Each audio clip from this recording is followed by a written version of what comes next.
Film diawali dengan diperlihatkan legenda 10 cincin sejak ribuan tahun silam.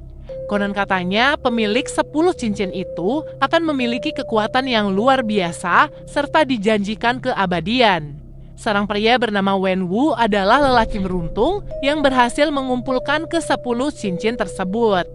Selama ribuan tahun, Wenwu membuat sebuah organisasi bernama Ten Rings yang berisi para prajurit dari berbagai belahan dunia untuk melakukan pemberontakan dan memperoleh kekayaan. Sampai akhirnya di tahun 1996, Wenwu merasa tertarik dengan sebuah desa bernama Desa Talo. Desa Talo diketahui menyimpan berbagai makhluk mitos dan juga sihir kuno. Tanpa membuang waktu, Wenwu dan anak buahnya pun langsung pergi menyelidiki desa tersebut. Tak disangka, Desa Talo yang suci dilindungi dengan sangat ketat. Hal itu dapat dilihat dari kondisi hutan di sekitar desa berbentuk seperti labirin yang bahkan bisa menghimpit siapapun yang mencoba menerobosnya. Alhasil, mobil yang ditumpangi Wenwu pun kecelakaan dan terjatuh dari atas tebing. Wenwu yang berhasil selamat masih tidak menyerah. Ia memutuskan untuk menelusuri hutan itu sendirian. Setelah berjalan beberapa saat, ia pun bertemu dengan penjaga desa Talo yang bernama Yang Li. Dengan 10 cincin yang dimilikinya, Wenwu yakin bahwa ia bisa mengalahkan Yang Li dengan mudah. Namun nyatanya Yang Li ditugaskan sebagai penjaga desa bukan tanpa alasan. Ia merupakan seorang prajurit yang sangat tangguh, sehingga untuk pertama kalinya Wenwu berhasil dikalahkan. Tak diduga hal itu pun membuat Wenwu terpikat akan kecantikan dan kekuatan Yang Li. Karena cinta mereka ternyata tak mendapatkan restu dari tetua desa, Yang Li pun terpaksa harus meninggalkan tanah kelahirannya dan hidup normal bersama Wenwu. Tak hanya itu, Wenwu juga rela melepaskan ke-10 cincinnya dan juga organisasinya agar ia dan Yang Li bisa hidup dengan damai. Dari pernikahan itu, mereka pun dikaruniai 2 orang anak, yaitu Shang-Chi dan Xialing. Pada suatu hari, Yang Li menceritakan tentang naga dari desa Talo yang sudah memberikannya kekuatan. Setelah itu, ia pun memberikan sebuah kalung untuk Shang-Chi dan Xialing sebagai hadiah. Ia pun berpesan, kapanpun Shang-Chi merasa tersesat, maka kalung itu akan menuntun jalan untuknya. Keluarga kecil itu hidup bahagia dan damai. Sampai suatu ketika, sebuah kelompok bernama Iron Gang, musuh bebuyutan The Rings dahulu, datang ke rumah mereka saat Wenwu sedang keluar. Shang-Chi yang masih kecil tak bisa berbuat apapun ketika Iron Gang datang dan membunuh ibunya.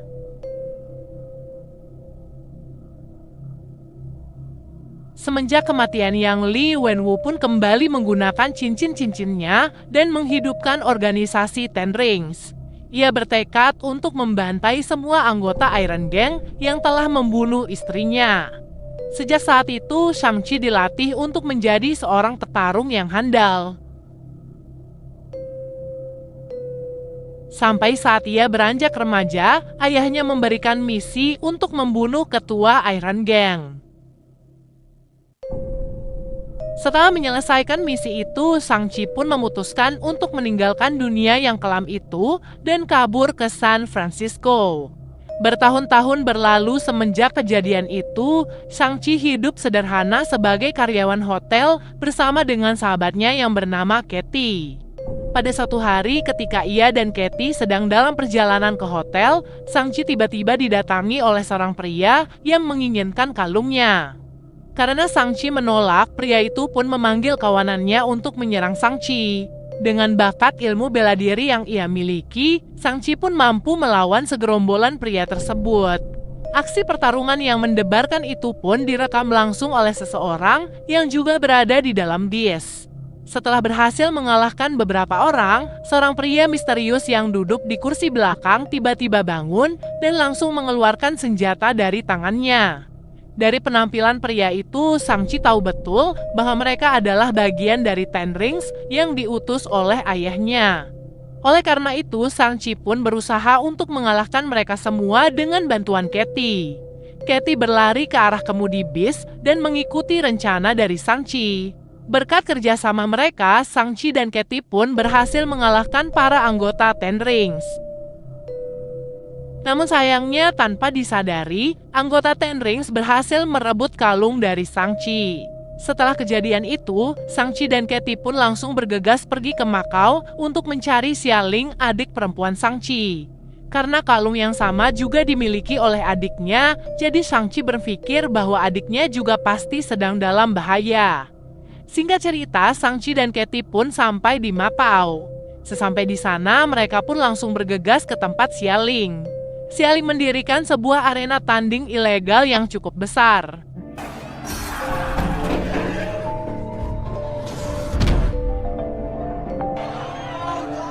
Di sana, Shang-Chi pun dipaksa untuk bertanding melawan Xialing. Mengapa demikian? Jadi dahulu saat Shang-Chi meninggalkan rumah, ia sempat berjanji akan kembali dalam 3 hari. Namun kenyataannya ia malah kabur dan meninggalkan Xialing bersama ayah mereka. Hal itu pun membuat Xialing marah pada kakaknya karena telah meninggalkannya. Setelah pertarungan itu, Shang-Chi pun menceritakan kejadian yang sudah menimpanya. Namun, Xialing memintanya untuk tidak perlu khawatir karena ia bisa menjaga dirinya. Dan benar saja saat itu juga rombongan Ten Rings pun datang menyerang tempat tersebut. Xialing dan anak buahnya langsung bergegas kabur melalui pintu darurat, sementara Shang-Chi dan Katie terpaksa harus melewati tebing. Saat Shang-Chi melawan anggota Ten Rings, Katie yang tidak bisa bela diri pun hanya bisa pasrah saat tubuhnya hampir saja jatuh dari ketinggian. Namun beruntungnya Xialing dengan sigap langsung menangkap tubuh Katie. Meskipun awalnya pertarungan kedua kubu itu cukup imbang, namun pada akhirnya Wenwu pun datang ke tempat itu dan langsung menghentikan pertarungan. Setelah itu, Shang-Chi, Xialing, dan Katie pun langsung dibawa ke markas Ten Rings. Sesampai di markas, Shang-Chi dan yang lainnya pun makan malam bersama. Semenjak kematian istrinya, Wenwu diketahui kembali menggali kisah tentang Desa Palo. Dari penelitiannya, ia menemukan bahwa di Desa Palo terdapat sebuah gerbang misterius. Wenwu mengaku bahwa akhir-akhir ini ia terus mendengar suara Yang Li yang meminta Wenwu untuk membebaskannya dari gerbang tersebut. Nah, karena Shang-Chi dan Xialing tidak percaya pada perkataan ayahnya, maka Wenwu pun menunjukkan bukti dengan menggunakan kedua kalung dan patung naga. Setelah memasang kedua kalung itu di mata sang naga, semburan air pun tiba-tiba muncul dan membentuk sebuah peta letak gerbang misterius. Jadi inilah alasan mengapa Wenwu kembali mengumpulkan anak-anaknya agar mereka bisa membantunya. Namun tetap saja Shang-Chi dan Xialing tetap tidak setuju dengan rencana ayahnya. Karena bagaimanapun juga mereka tak ingin bertarung melawan Desa Palo, desa kelahiran ibunya. Karena keras kepala, mereka semua pun akhirnya dimasukkan ke dalam penjara. Di dalam penjara, mereka pun mulai merencanakan sesuatu agar mereka bisa sampai di Desa Talo lebih dulu dari ayahnya. Beruntungnya di dalam penjara itu mereka bisa bertemu dengan seorang lelaki bernama Trevor yang mengaku bisa berkomunikasi dengan seekor hewan dari Desa Palo. Nah, dengan arahan dari hewan itulah, mereka pun akhirnya langsung berangkat menuju Desa Palo. Mereka pun melewati hutan labirin hingga sampai di depan pintu gerbang Desa Palo.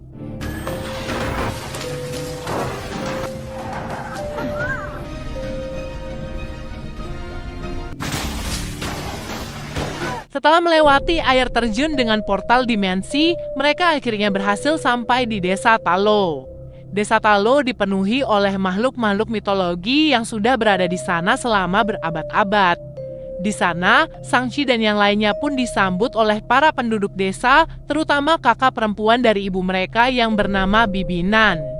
Setelah itu, Nan pun menceritakan tentang gerbang kejahatan yang sebelumnya dibicarakan oleh ayah Shang-Chi. Gerbang itu sebenarnya adalah penjara untuk makhluk mitologi kuno yang sangat kejam dan berniat menghancurkan semesta. Nah, para penduduk Talo adalah orang-orang terpilih yang dipercaya untuk menjaga gerbang tersebut. Namun kini ayah Shang-Chi telah terpengaruh oleh makhluk di sana dengan berpura-pura sebagai Yang Li. Makhluk itu tahu bahwa dengan kekuatan 10 cincin, ayah Shang-Chi pasti bisa membebaskannya.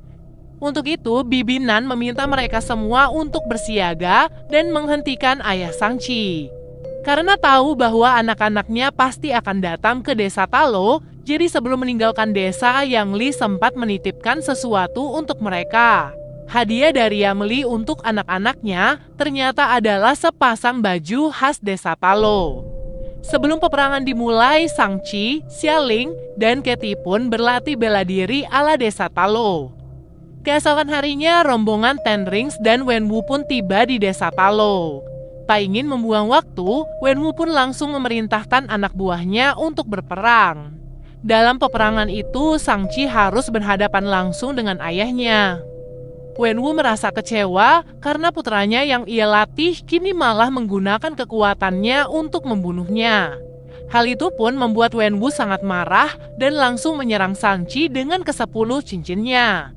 Karena hal itu, Shang-Chi pun terlempar ke dalam danau dan akhirnya tenggelam. Setelah mengalahkan putranya, Wenwu pun berjalan mendekati gerbang kegelapan dan langsung menghancurkan gerbang tersebut.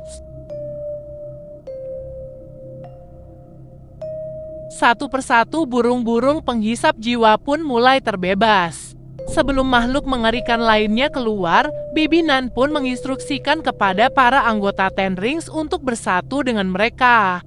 Setelah melihat keganasan burung itu, para anggota Ten Rings pun akhirnya memutuskan untuk bergabung dengan pasukan desa Talo. Burung-burung penghisap jiwa pun mulai semakin banyak. Mereka memburu jiwa-jiwa manusia untuk diberikan pada makhluk di dalam gerbang. Di mana jika makhluk itu mendapatkan jiwa yang lebih banyak, maka makhluk itu akan semakin kuat. Sementara Shang-Chi yang tenggelam di dalam danau, tiba-tiba teringat pada cerita-cerita ibunya semasa ia kecil. Dahulu, ibunya sering bercerita tentang naga desa Talo yang merupakan bagian dari Shang-Chi. Hal itu pun berhasil membuat Shang-Chi sadar dan langsung dihampiri oleh naga desa Talo. Alhasil, Shang-Chi pun naik ke punggung naga Talo dan langsung naik ke permukaan. Dengan kekuatannya, naga itu pun memakan burung-burung penghisap jiwa dengan ganas. Setelah itu, Shang-Chi pun pergi menghentikan ayahnya. Pertarungan di antara keduanya pun tak bisa terhindarkan. Pada pertarungan kali ini, Shang-Chi pun menyadari bahwa dirinya ternyata bisa mengendalikan serangan 10 cincin.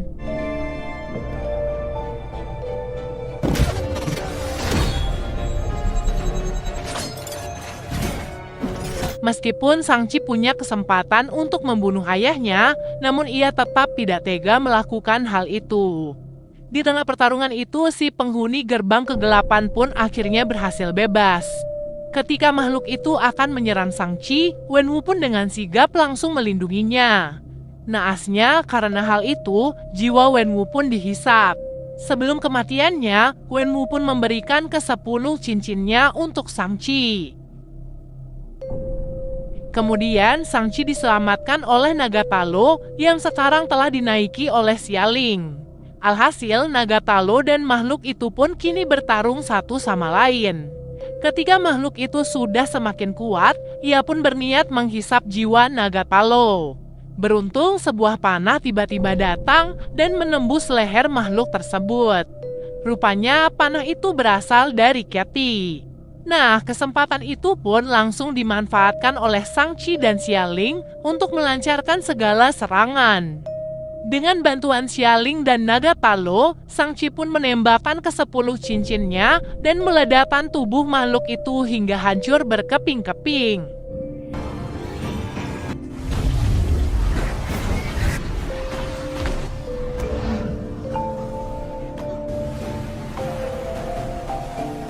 Setelah peperangan itu, Shang-Chi dan yang lainnya pun melakukan prosesi penghormatan untuk orang-orang yang gugur pada peperangan. Dan film pun akhirnya selesai.